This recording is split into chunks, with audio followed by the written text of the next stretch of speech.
الحمدللہ رب العالمین والصلاة والسلام علی سید المرسلین اما بعد فاعوذ باللہ من الشیطان الرجیم بسم اللہ الرحمن الرحیم۔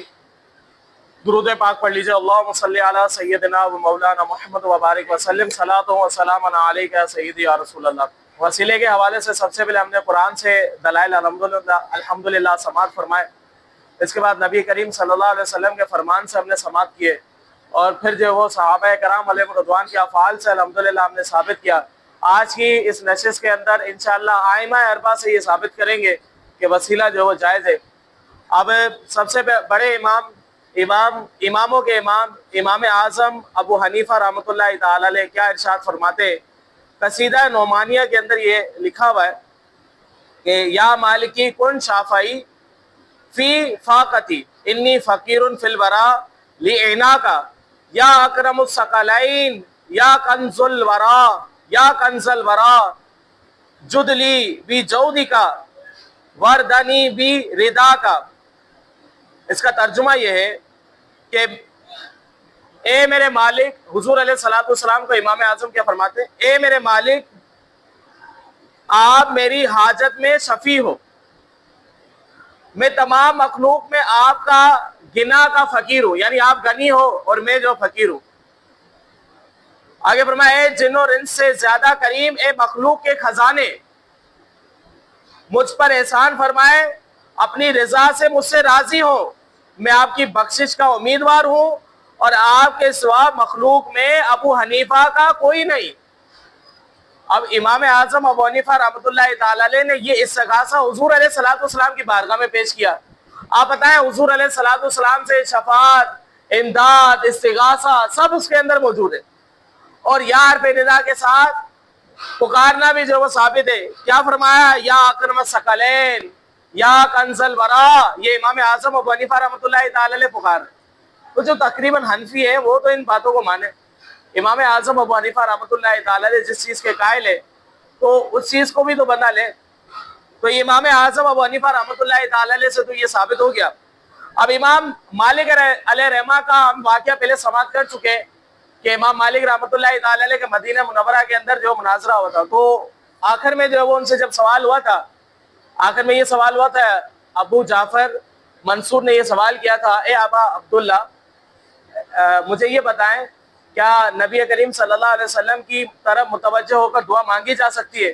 تو امام مالک رحمۃ اللہ تعالی علیہ نے کیا ارشاد فرمایا، فرمایا تم اپنا چہرہ رسول اللہ صلی اللہ علیہ وسلم سے کیوں پھیرتے ہو؟ اس کا یہی کہنے کا مقصد تھا کہ میں نبی کریم صلی اللہ علیہ وسلم کے روزے کی طرف چہرہ کر کے دعا مانگ سکتا ہوں۔ تو امام مالک رحمۃ اللہ تعالی علیہ کے کیا الفاظ سے، یہ عاشق مدینہ امام مالک رحمۃ اللہ تعالی علیہ، کبھی موقع ملا ہے ان کے عشق کے حوالے سے ہم سماعت کریں گے۔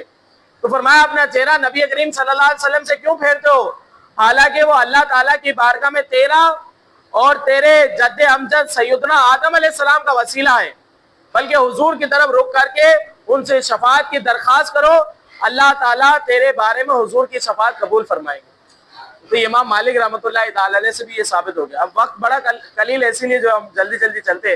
امام شافعی رحمۃ اللہ تعالی علیہ کیا فرماتے ہیں، امام شافعی فرماتے ہیں آل النبی ذریعاتی وہم الیہ وسیلتی ارجو بہم آتا غدن بید الیمینی صحیفتی۔ امام شافعی رحمۃ اللہ تعالی علیہ فرماتے ہیں آل نبی میرا ذریعہ ہے۔ امام شافعی رحمۃ اللہ تعالی علیہ ہو، امام مالک ہو یا امام اعظم ہو یا امام احمد بن حنبل ہو، اہل بیت کی محبت آپ کو ان میں سب سے زیادہ ملے گی۔ اور شاید امام اعظم ابو حنیفہ رحمۃ اللہ تعالی علیہ جو چار ائمہ ہیں، مجتہدین اور بھی گزرے، لیکن انہی کو اتنی شہرت کیوں ملی؟ علماء کرام فرماتے ہیں وجہ یہ ہے کہ اہل بیت سے بڑی محبت کیا کرتے تھے۔ یہ چاروں ائمہ اہل بیت سے اتنی محبت کیا کرتے تھے، شدت سے محبت کیا کرتے تھے۔ تو فرمایا امام شافعی رحمۃ اللہ تعالی علیہ اہل نبی میرا ذریعہ ہے اور وہ اللہ تعالیٰ کی طرف میرا وسیلہ ہے، مجھے امید ہے کہ ان کے وسیلے سے مجھے قیامت کے دن نامہ اعمال دائیں ہاتھ میں دیا جائے گا، سیدھے ہاتھ میں دیا جائے گا۔ امام احمد بن حنبل رحمۃ اللہ تعالی علیہ آخری امام، تو امام احمد بن حنبل رحمۃ اللہ تعالی علیہ نے امام شافعی رحمۃ اللہ تعالی علیہ کے وسیلے سے جو دعا مانگی، تو ان کے جو بیٹے تھے انہوں نے جو ہے وہ پوچھا کہ آپ امام شافعی کے وسیلے سے دعا مانگ رہے ہیں؟ تو امام احمد بن حنبل رحمۃ اللہ تعالی علیہ فرماتے ہیں امام شافعی کی مثال ایسی ہے جیسے لوگوں کے لیے سورج اور بدن کے لیے صحت. تو امام شافعی رحمۃ اللہ تعالی علیہ کا وسیلہ امام احمد بن حنبل رحمۃ اللہ تعالی علیہ نے دیا. تو اسی طرح امام شافعی رحمۃ اللہ تعالی علیہ کو جب کوئی مسئلہ درپیش ہوتا وہ امام اعظم ابو حنیفہ رحمۃ اللہ تعالی علیہ کی مزار پر حاضر ہوا کرتے تھے.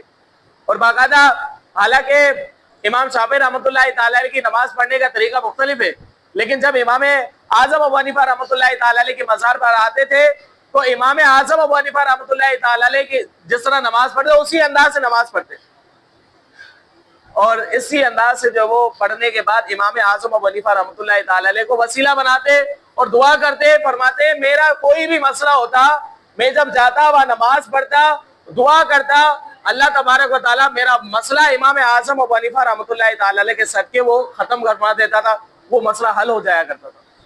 تو یہ چاروں ائمہ سے جو یہ بات ثابت ہے کہ وسیلہ جو بالکل جائز ہے. ایک ہی نشست کے اندر اصل میں مجھے اب سمیٹنا ہے گفتگو کو، جو ہے وہ سمیٹنا ہے تاکہ جو ہے وہ انشاءاللہ اگلے موضوعات کی طرف بھی جو ہم گفتگو کریں.